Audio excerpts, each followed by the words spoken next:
Oh, we have to do it this way. Okay. Okay. Hi, everyone. Welcome to Tantra Tuesday.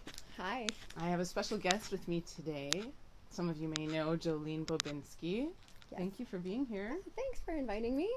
We are on a Tantra tour right now. We are in Naramata, BC, and we'll be doing a Tantra 101 workshop in Kelowna in a couple of days. And we're here just picking pears not off of trees. We wouldn't do that. We're picking them off the ground if they've already fallen. But they've just fallen. And they're not in anyone's yard. No, on the street. On the Free street. food. Yeah. Hi, Leroy. Oh, Good nice. to see you again. Cute. And Kimberly. And Kimberly, thanks for being here. So we're here to talk about a much discussed topic, Tantra and sex, and is there anything else to it? Mm-hmm. We addressed this a little bit, well, I did, Jolene, you weren't here yet, Oh, right. last week, and talked about one reason why Tantra has become totally associated with sex. And it's kind of like looking at a magazine. You might have seen a magazine with a yoga posture, and someone's balancing on one arm, and it's this great acrobatic feat. And so it's easy to think yoga is about great acrobatic feats. And the same thing kind of happened with Tantra. We all heard about Sting in his 8-hour lovemaking sessions, and it's easy to think Tantra is about 8-hour lovemaking sessions. Yeah. Yeah. Wow. But it's a deep well that has a lot more than just that in it.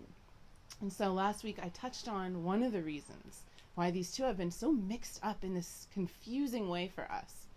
And that is that Tantra is one of the only philosophies that includes sexuality. In fact, it's one of the only philosophies that doesn't outright ban sexuality other than procreative purposes. A lot of religions, philosophies actually required practitioners to become renunciates, to become celibate, if they wanted to connect with the divine. And Tantra said, you know what? Sexuality is included too, just like every other part of life.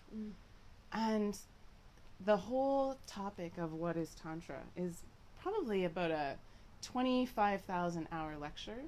So I'm going to distill it into one sentence for you here. One of my That's favorite. exciting. Wow. It took me a while. One of my favorite definitions of Tantra is a philosophy full of techniques that help you to turn whatever you're already doing in your life into a spiritual practice. So that includes getting your coffee in the morning.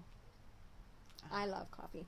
Yes. I've actually noticed since I've been helping Heidi, I've been interested in Tantra for quite a while, reading and whatnot on my own, but was nervous actually because of this, because of its especially North American or Western association to sex, and being a professional massage therapist for 26 years, I didn't want to associate with it or have anyone know that I was reading about it. But what I did read in the classical studies was that it was really, to me, it sounded like an enrichment of the whole life experience. And that's what I've loved about Heidi's classes, is being able to bring Tantra and a deepened awareness to any moment, which makes coffee even better. Whatever is already good gets better. Whatever sucked gets bearable, or even better than bearable. That's why I can see that people would apply it to sex so easily. It's like, it makes it way better. But that's only one little limb of it. That's like saying yoga's about arm balances and never experiencing sun salutations, or shavasana. You know, imagine a yoga life without shavasana. That's just sad. That's missing out. So there's a way you can say that Tantra is learning how to make love in every single moment of your day. That freaked me out, actually, the first time you said that. I enjoy it now, but I think most of the, like, Costco going soccer moms and stuff, which I have been, is like, wow, that sounds really far out. And however, it really is. It takes a moment of, putting your cart back from Costco, or noticing the breeze or the sunlight or any of that as almost orgasmic, it is at times, has been a different, very different type of full body realization and crescendo. Yeah, and the opposite of making love with the moment is resisting the moment. So all the practices that we do in Tantra, are to have a greater intimacy with the moment. And to have intimacy with the moment, we have to have engagement. So if we're and presence, you know, if you're in front of a human at the cash register, you can have intimacy with that person, right? Just by being with them and engaging, by looking in their eye. I love those moments. They're like so surprised. I used to be the cashier at Safeway. What a job. Yeah, and how was it when someone was actually present with you? Amazing. It made my day. It was really wonderful to actually connect instead of someone saying from the corner like, "Hey, Express, how much is this?" Like you have a total inventory in your head, and or just going through like cattle and And with so much going on in our life, that becomes our autopilot. I've walked with people in the most stunning locations in the world, like Hawaii and Thailand. And there's so much going on in the person's head that they don't even notice the beauty around them. Yeah. And the opposite of that is fully engaging in the beauty, like stopping and looking at a flower or a tree on the side of the road and feeling the bark on the tree, smelling the smell, engaging all of your senses. That is going to the essence of Tantra, which is this merging in every single moment. When you're walking down the street, are you actually feeling your feet as they step down and make contact with the pavement? Rarely. Yeah. And what happens if you do? Like, what happens if you feel your feet touching the ground right now? How does that change your experience? Immediately, I feel more grounded and more aware of, just the light breeze we have right now. It's here in Naramata. Almost everywhere you go, you can smell the cedar, and there's kind of a cedar and sage in the air. Sounds like a big sauna. Yeah. I just want to say hi to everyone else who's here. Hey, Carla, Drew, Parina, Christopher, Barung, Seku. Maybe pronouncing your name wrong. Let me know so I can get it right next time. But thank you all for being here. And I just want to say, being in a world of being seen as a Tantra teacher, there's often people think, oh, you must have a lot of sex. And that's possible. But the funny thing about advanced Tantra practitioners is that sex takes on a different quality. There isn't the same need to have sex in the traditional sense. And it may be part of the practice. But I don't know if you've ever felt this. Have you ever felt like there was kind of a drive that seemed greater than you towards sexuality, that almost seemed like it could be destructive at times, where your sex drive would take you down a road you didn't necessarily want to go down? Well, that kind of goes away with the practice of Tantra.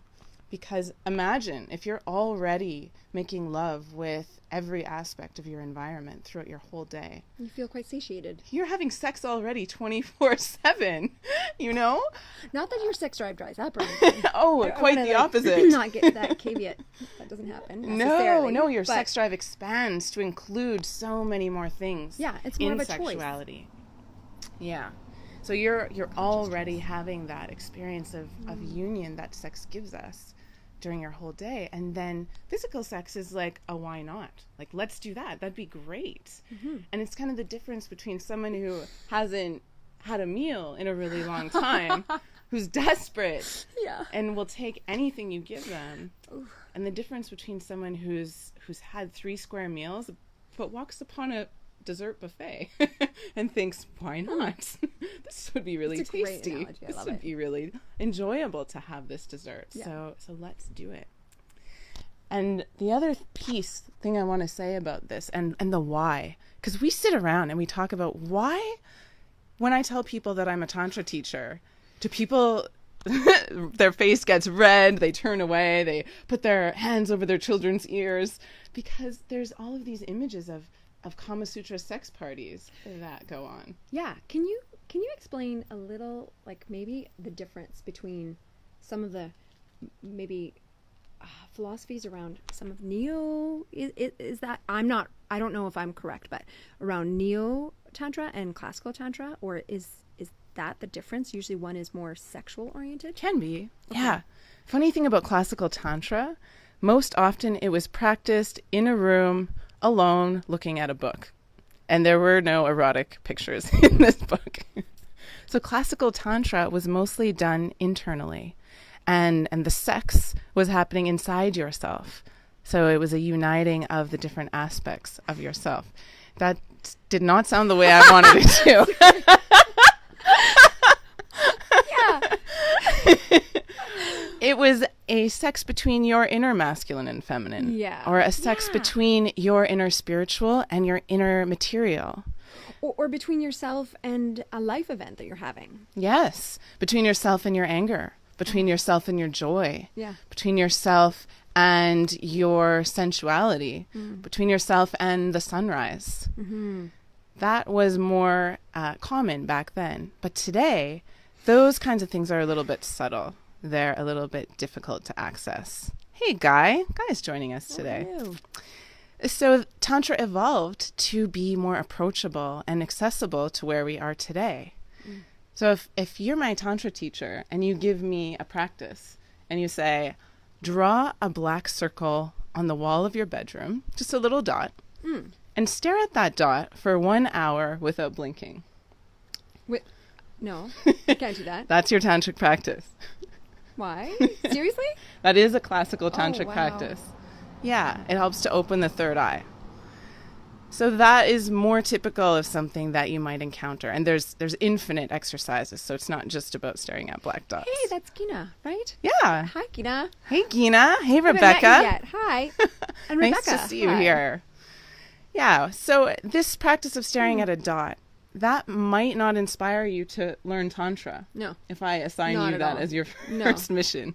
Well, So what No. if I tell you instead, go find a partner and, take their arm and stroke it really, really slowly while you look into their eyes.